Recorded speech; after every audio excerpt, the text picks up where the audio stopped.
Let's talk about nice guy syndrome. There's a lot of talk these days around the crisis of boys and men, right? There was an article written that went viral around what's happening with men. What's this crisis of young boys and older men? In relationships, less than ever. Having intimacy, less than ever.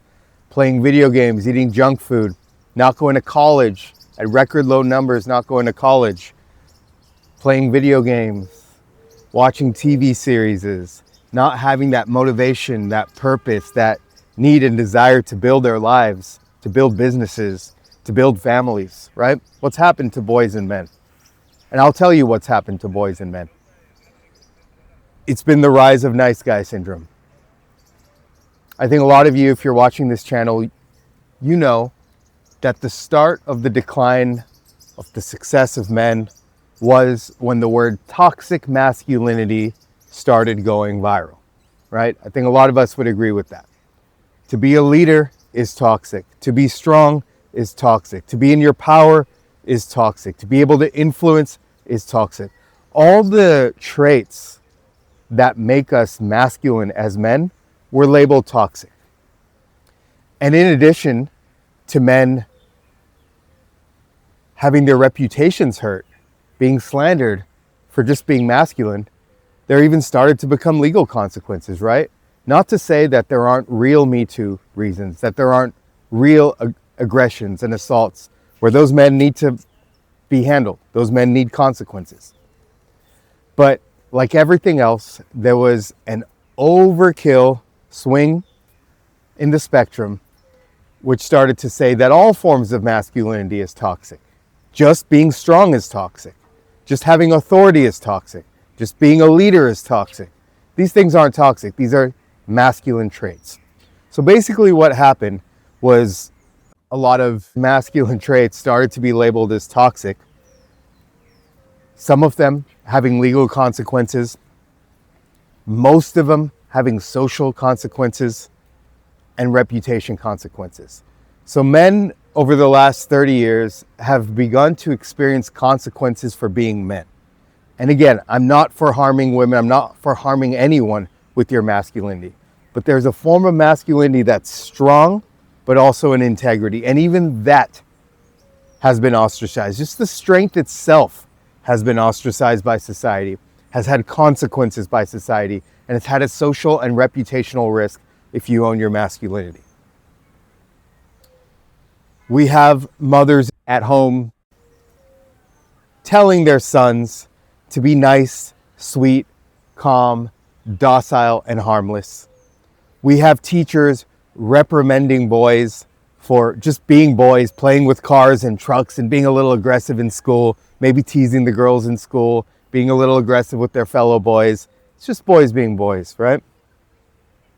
We have movies that have completely re-illustrated what it means to be a man, creating male characters who are softer, more passive, more permission-seeking, and less directive, have no threat to other men.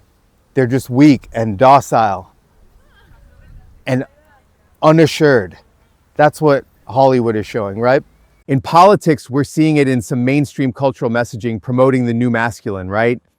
They put the former vice president's husband and the VP in running in the last election as the new masculine, right? The new man. They're always creating the new masculine. I personally was part of a lot of spiritual communities when I started my healing process from my chronic illness. And in those healing communities, there was so much talk around masculine and feminine energies because that was part of the healing, which I loved. That's what brought me into this work. These were more feminism-driven communities at the time. I didn't know better. I learned a lot about the strengths and the weaknesses of those communities. But I digress. They were talking about how masculinity and femininity would heal us from chronic illnesses, from mental health issues, etc. But they flipped it on its head. Women need to be feminine by being a strong feminine, basically telling them to be masculine. Men need to be the new masculine, which is basically tell them to be more feminized. It's crazy. They literally call it the new masculine or the sacred masculine. And it would basically be non-confrontational, be softer, be highly agreeable, be permission-seeking. So you've got the household, the schooling system, Hollywood, personal growth communities, and of course, social media. We're constantly telling women to be more masculine and men to be more in touch with their feelings. You've got all these areas telling men to be weaker, softer, more self-doubt, more permission seeking, leave space for everyone else, don't focus on yourself, don't raise your voice, don't lead, don't have authority, don't build. So what's happened? Men have said there's too much of a consequence, legally, socially, and in reputation, for me to be myself, to be in my masculine nature, to be a man. So I'm going to listen to what all my teachers and parents and Hollywood and social media and the personal growth communities are telling me. And I'm going to be this new kind of man, the sacred masculine. And what that's done is, because men are so afraid of their own masculinity, is a natural inner systemic cycle has kicked in where we've disconnected from our masculine nature and we've dropped into what's called nice guy syndrome. And this is why so many men are suffering and not achieving, not having successful relationships with women, and not being successful in their own lives and their lifestyles and their businesses, is because of this nice guy syndrome. So because men have detached from their masculinity, they're trying to find a new way to operate, right? A new inner operating system, a new way to think, feel, and behave. And what's been promoted to them is to be the nice guy. And unfortunately, being the nice guy often correlates with more anxiety, self-doubt, and lower confidence. Men are having issues in their mind. Men are not as successful. Men are not feeling confident. Men are not feeling powerful. And they're breaking down mentally. A lot of men, they're not having the intimacy they want, the relationships they want. And it's not because they don't have money or they don't have relationships. A lot of these men who are suffering with their mental health do have money. They do have success in a career. They do have a relationship. But they have those things that are emasculating them. So maybe having a career where they have to say yes sir, yes sir, yes sir, and not actually share their own leadership, their own voice, their own decision making, their own creativity, right?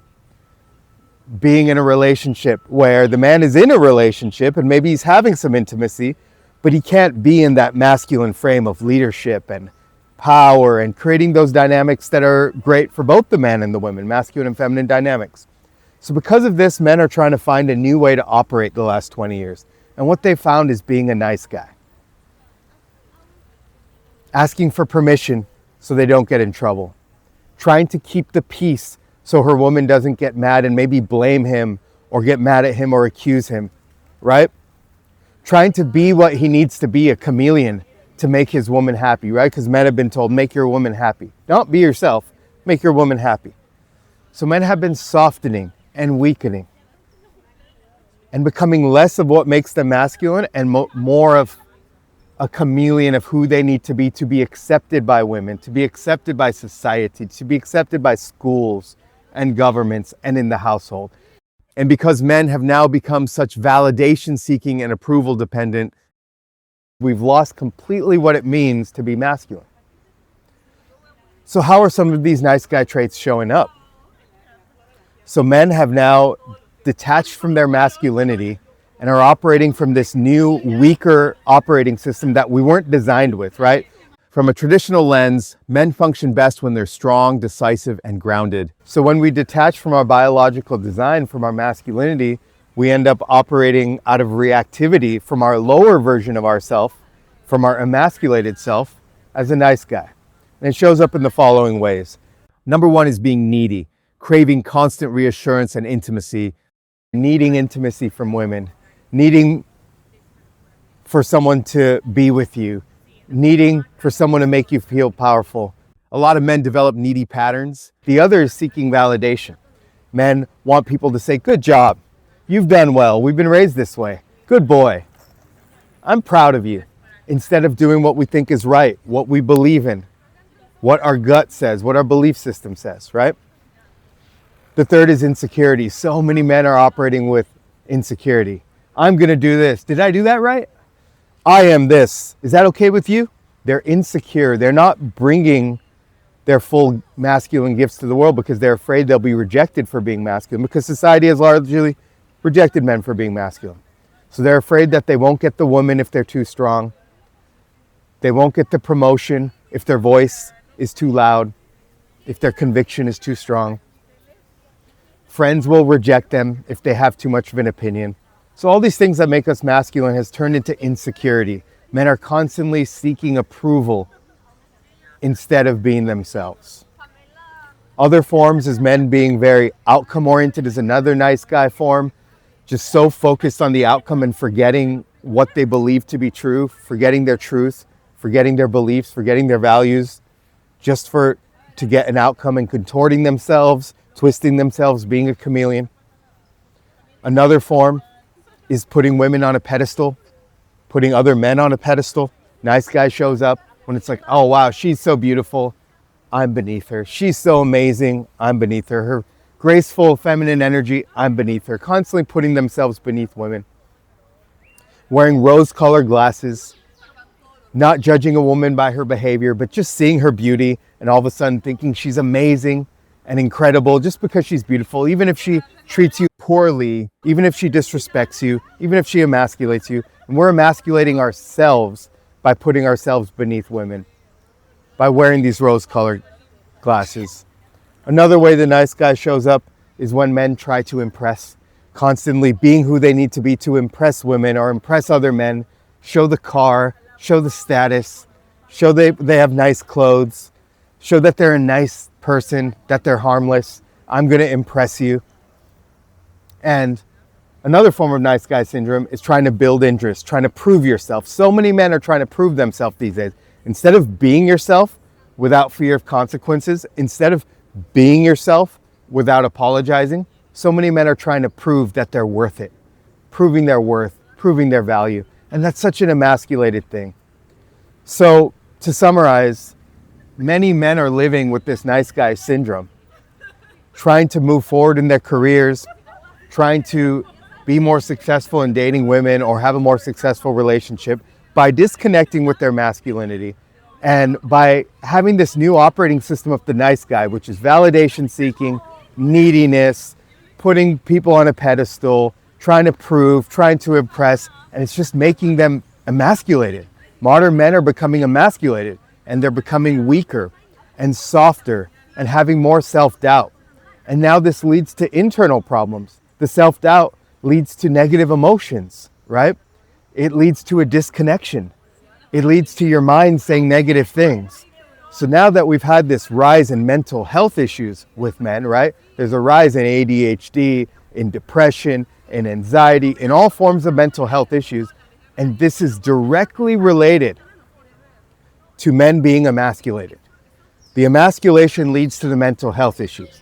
And the emasculation leads to the mental health issues, which lead to being less confident, which lead to not having success in business, not having success in relationships. Because if you're not able to harness your masculine design, your masculine nature and biology, to be a leader, to be in your power, to speak from your belly, to speak your truth, to be creative, to make decisions, to lead.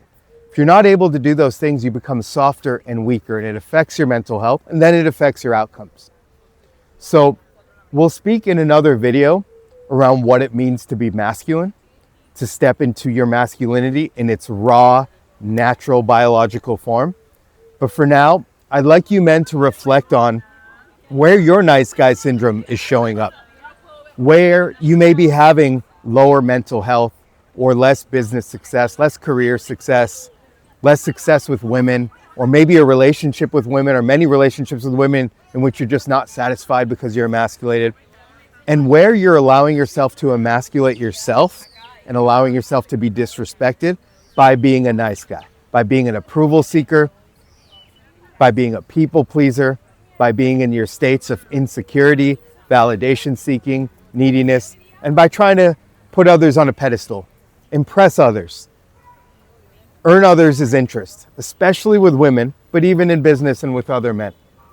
So, gentlemen, I'd like you to reflect on where your nice guy has been showing up, where you've been in nice guy syndrome, and how you can begin to break that pattern so you can start to eliminate the nice guy and harness and develop your masculinity so you can become the man who knows his truth, who thinks his truth, who speaks his truth, and who lives his truth.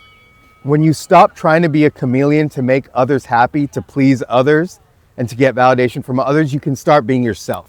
And when you start being yourself, you can become that masculine man who has the business he wants, has the woman he wants, has the life he wants. That will only come when you live in your truth, you live in your power, you live in your courage, and you own your masculine leadership.